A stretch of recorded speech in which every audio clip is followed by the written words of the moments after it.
শীতের কুয়াশা মাখা এই সকালে গুটি গুটি পায়ে এগিয়ে চলেছি। এই মুহূর্তে আমি রয়েছি মুর্শিদাবাদ জেলার ভাবদা স্টেশনে এবং আজকে আমার গন্তব্য মায়াপুর। আর আজকে আমি যাচ্ছি মায়াপুরের সেই বিশ্বখ্যাত ইস্কন মন্দির দর্শন করতে। তো আজকের এই ব্লগটিতে সকলে সঙ্গে থাকুন এবং আমার সাথে দর্শন করুন মায়াপুর ইস্কন মন্দিরের ভেতরের পরিবেশ।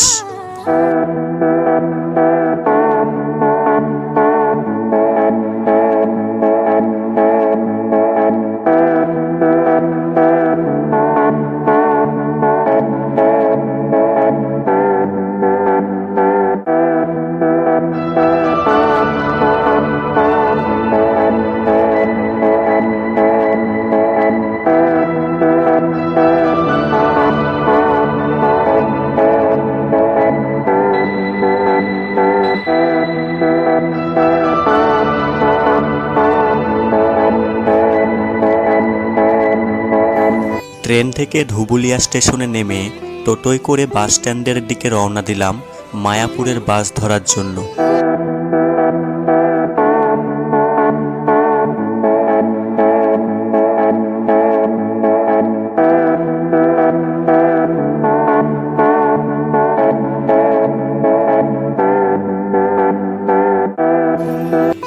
টোটো থেকে বাস স্ট্যান্ডে নেমে সামান্য কিছু জলখাবার খেয়ে বাস ধরে রওনা দিলাম মায়াপুরের দিকে।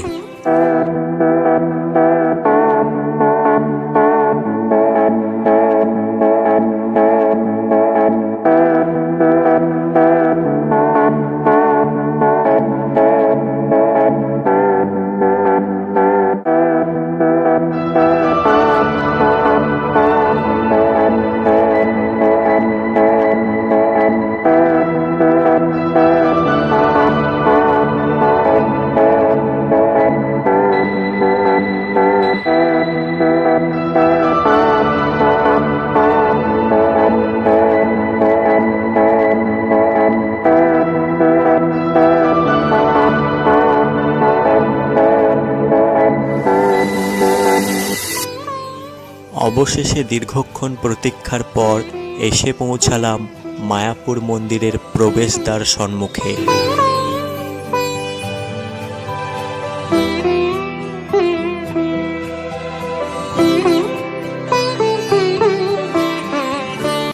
এখানকার সর্ববৃহৎ যে মন্দির সেটি নির্মাণের কাজ এখনো সমাপ্ত হয়নি, সেজন্য ভেতরে প্রবেশের কোনো অনুমতি নেই।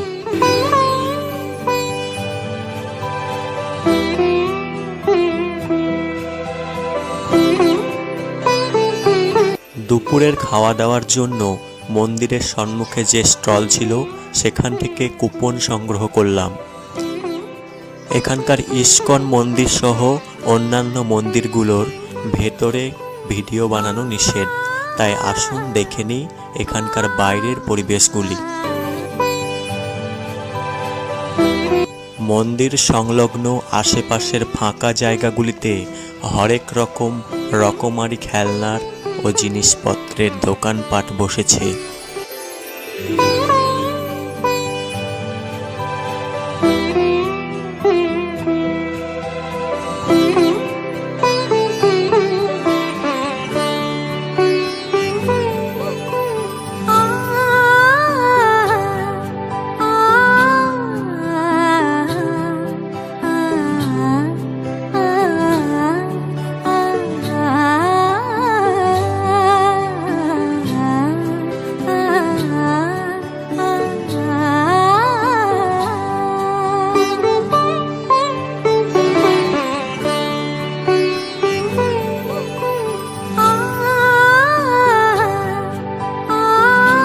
বছরের এই সময়টিতে এখানে বহু পর্যটকদের আগমন ঘটে, কিন্তু আংশিক লকডাউন হওয়ার কারণে এবারে সেরকম ভিড় নজরে পড়ছে না।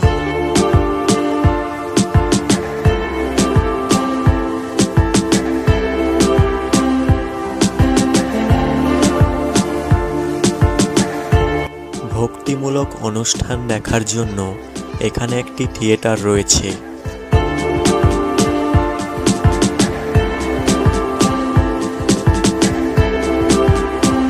এখানকার অন্যতম দর্শনীয় স্থান গোশালা দর্শন করার জন্য পর্যটকদের জন্য সুলভ মূল্যে গরুর গাড়ির ব্যবস্থা রয়েছে।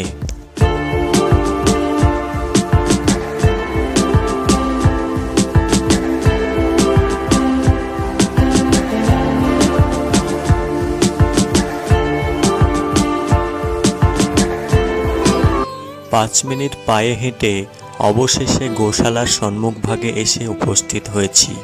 চলুন দেখে নেওয়া যাক গোশালার ভেতরের পরিবেশ।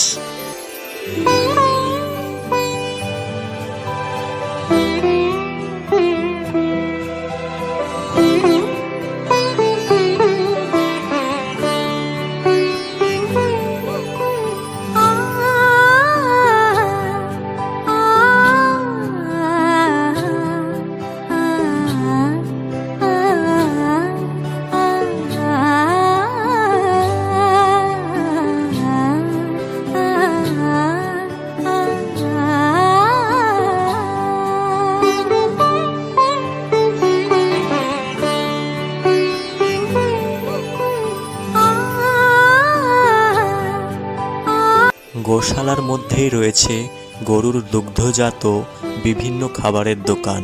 সেখান থেকে সামান্য কিছু খাবার কিনে খেলাম।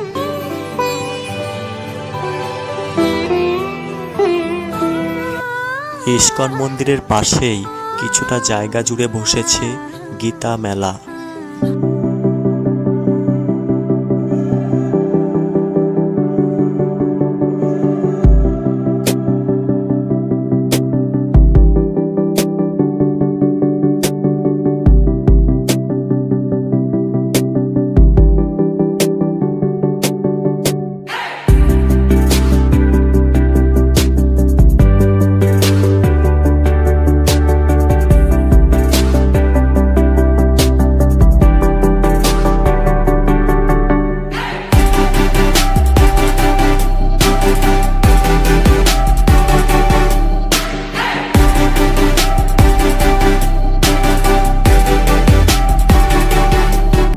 বিদেশি পর্যটকদের গাড়ি পার্কিংয়ের জন্য এখানে রয়েছে উপযুক্ত ব্যবস্থা।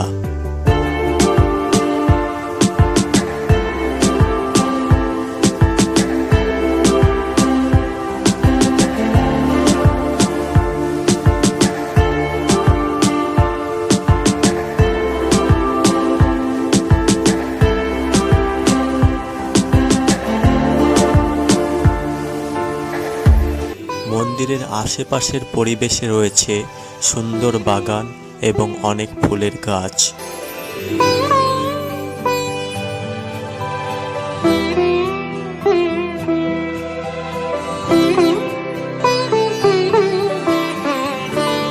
এত সুন্দর একটা পরিবেশকে সামনাসামনি উপলব্ধি না করতে পারলে হয়তো এখানকার পরিবেশ সম্পর্কে আমার কোনো ধারণাই থাকতো না।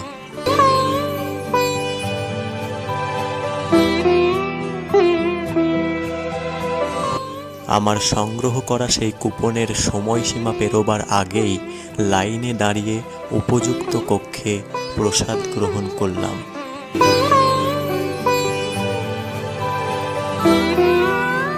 খিচুড়ি, সরু চালি ভাত এবং সঙ্গে 3 রকম তরকারি দিয়ে বেশ তৃপ্তি সহকারে দুপুরের খাবার শেষ করলাম।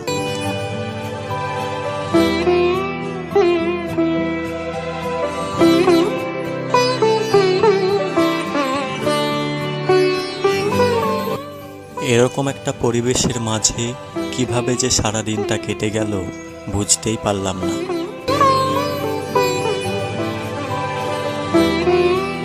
যদি পারি তো আবার আসিব ফিরে এই সুন্দর স্থানটিতে কোনো এক প্রভাতী বেলায়। অবশেষে সন্ধ্যা বেলায় দিন শেষে ক্লান্ত শরীরটাকে এলিয়ে দিলাম বাসের সিটে। আমি রওনা দিলাম বাড়ির উদ্দেশ্যে।